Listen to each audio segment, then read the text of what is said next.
$1 million. Say it slowly. Let it sit in your brain for a second. Most people hear that number and immediately picture mansions, Lamborghinis, private jets, and an island somewhere, right? Yeah, well, it's 2026, and $1 million? It ain't what it used to be. Not even close. Inflation has been eating your money like a hungry roommate eats your leftovers. Silently, aggressively, without asking. So today, we're going to break down, dollar by dollar, tier by tier, what $1 million actually gets you in the real world right now. And honestly, some of this is going to hurt. Let's start with the big one, housing. If you're trying to buy a home in a major U.S. city in 2026, $1 million doesn't buy you a palace. In places like Austin, Denver, or Nashville, you're looking at a solid 4-bedroom house. Nice, but not jaw-dropping.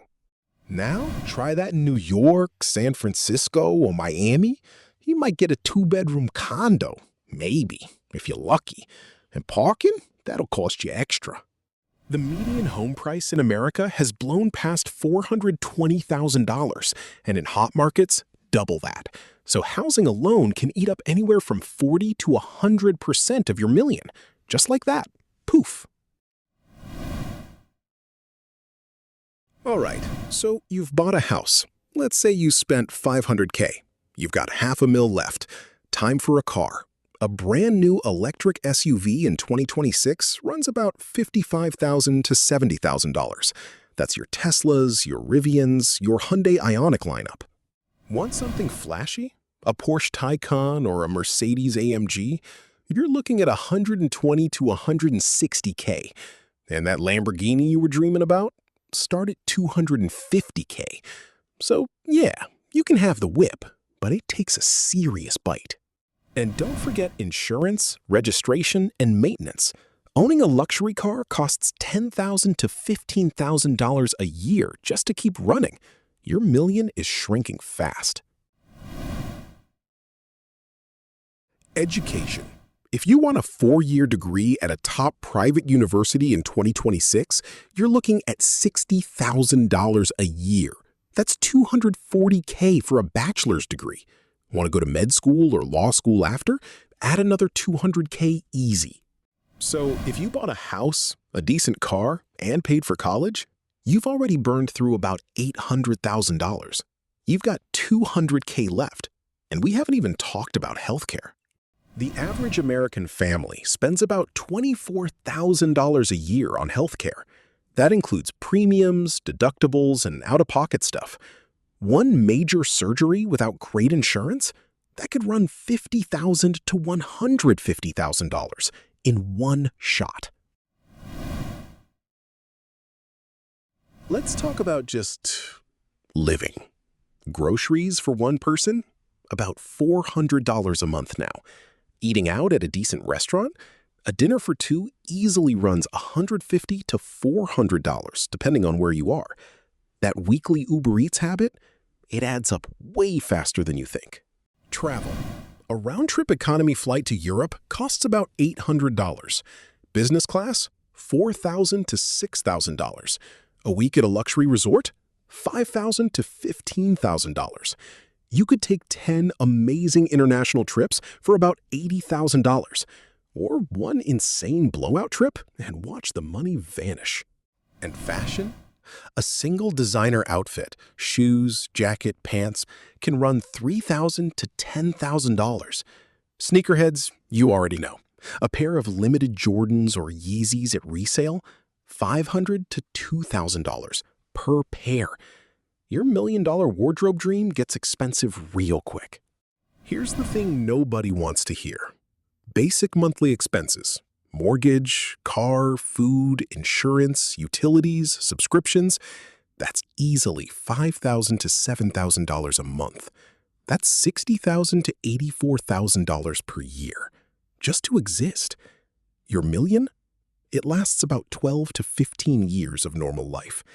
That's it. Now, here's where smart people flip the script. Instead of spending the million, what if you invested it? If you dropped $1 million into an S&P 500 index fund and averaged 8 to 10% annual returns, you'd be pulling $80 to $100,000 a year, passively. That's a solid middle-class income without lifting a finger. You could literally live off the interest and never touch the principal. That's the power of compound growth. But here's the catch. You have to not spend it first. What about starting a business? A small online business can launch for $5,000 to $50,000. But a real brick-and-mortar store?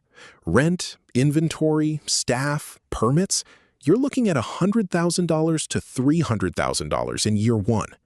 A franchise like a Chick-fil-A? The franchise fee alone is relatively low, but the total investment? Over $500K. Real estate investing is another move. Buy a rental property for $300,000 to $400,000 and generate $2,000 to $3,500 a month in rental income. Buy 2 or 3 properties with your million, and now you've built a real income machine. That's how generational wealth actually works. So let's add it all up. A house, $500K. A car, $65K. College education, $240,000. 1 year of living expenses, $70,000. A couple of nice trips, $30,000. You've spent $905,000. You have $95,000 left. That's it. $95,000. That sounds like a lot until you realize that's barely 1 year of breathing room. No emergency fund, no investments, no safety net. And that's the real lesson here. $1 million is a lot of money, but it is not unlimited money. It's not quit your job forever money. It's not buy everything you want money. It's make very smart choices money. The difference between someone who gets $1 million and stays wealthy and someone who gets $1 million and goes broke in 5 years, it all comes down to one word: strategy. Here's what I need you to take away from this. $1 million in 2026 is powerful, but it's not magic. The people who build real wealth don't blow it on one house and one car. They split it. They invest it. They make their money work for them while they sleep. You don't need $1 million to start. You need the knowledge of what $1 million actually does. Because once you understand that, you start making moves differently today. Not tomorrow, today. If this video opened your eyes even a little bit, smash that subscribe button. Hit the bell, drop a comment telling me if you had $1 million right now, what's the first thing you'd do with it? Spend it? Invest it? I want to hear it. I'll see you in the next one. Stay smart, stay hungry, and remember, the goal isn't to look rich. The goal is to be rich. Peace.